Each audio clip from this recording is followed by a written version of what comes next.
Hi everyone, Lisa Haven here. Well, World War III seems to be what we have been teetering on this whole entire year, beginning with North Korean tensions that have somewhat subsided, not a lot, but they subsided a little when President Trump went and met with the dictator himself. Needless to say, some of the tensions are obviously still there.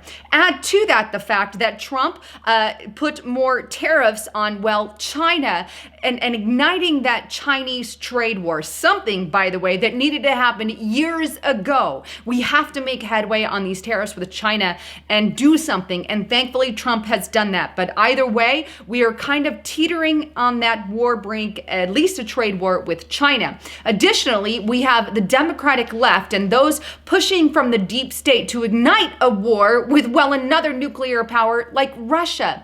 All the while, Donald Trump is attempting to calm the waters with their Russian counterpart, but the mainstream media has a conniption fit just because Donald Trump tries to calm those waters down. Either way, multiple leaders have met with the Russian president many years now, so Trump has done nothing wrong other than try to calm the tensions between the two, but the mainstream media and the Democratic left are constantly pushing for war with Russia.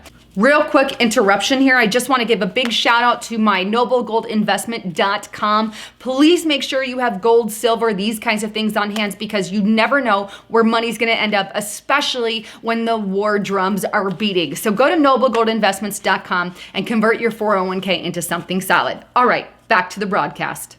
And now we have tensions rising with, Iran. We know that not that long ago, President Trump withdrew from the Obama nuclear Iran deal there, and thankfully so. He's something that should have never been in place with Obama, but President Trump has withdrawn from that, and in addition to that withdrawal, he encouraged his allies to cut imports from Iranian crude in response to some crazy activity or mischievous activity that was happening in Tehran.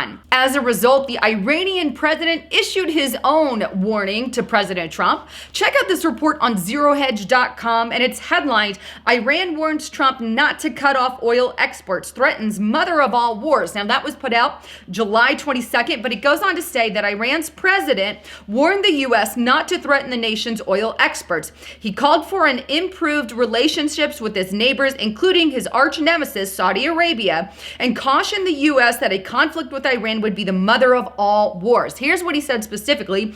Don't play with the lion's tail. This would only lead to regret. He went on to say during a speech with Iranian diplomats on Sunday, the semi-official Iranian Students News Agency reported that he went on to say the Americans must understand well that peace with Iran is the mother of all peace, and war with Iran is the mother of all wars. He said, adding that Iranians will only be united by further threats from the U.S. and that the Islamic Republic will certainly defeat America. Now, additionally, Ayatollah Khomeini encouraged Iranian's president to block all oil exports from the region by closing the Strait of Hormuz in the event of Iranians' exports being banned. He even sent this tweet out, and I'll toss that up on the screen, but he says, I have previously pointed out that the U.S. government words or even signatures cannot be relied upon. Thus, negotiations with the U.S. are useless. The assumption that negotiations or establishing ties with the U.S. would solve country's problem is an obvious error. That was a tweet sent out by Ayatollah Khomeini saying, hey, President of Iran, don't trust the American people. You can't even trust their signatures. If you get banned and stuff gets banned, your crude gets banned, then we're just going to close the Strait of Hormuz. Now that would have a big problem, not just in America, but globally with oil and getting that to and from and out of the Strait of Hormuz there.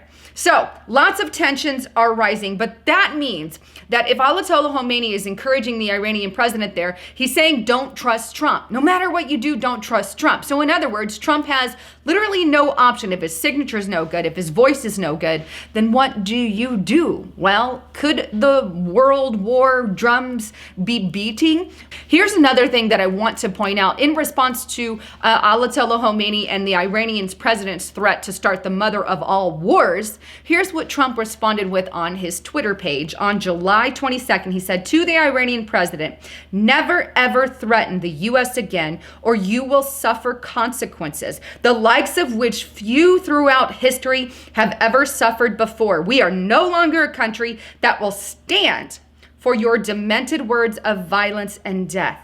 Be very, very cautious. Very bold words coming from the President of the United States of America in a direct threat to Iran. One suggesting to start the mother of all wars, and the other saying, you dare try and see what America will do. But keep in mind, for many years, many people in Iran, not all, but some, have specifically called America the big Satan. So I would assume to take their threats legit, although they do have big words that they've used over the years. So needless to say, I guess the ultimate decision is yours. Are we beating the war drums? Are there things that, well, we need to be ready for? Well, ultimately, the decision is yours. But either way, tensions are rising with China, Russia, and Iran now on a daily basis. Well, thanks again for tuning in. I'm Lisa Haven, signing out.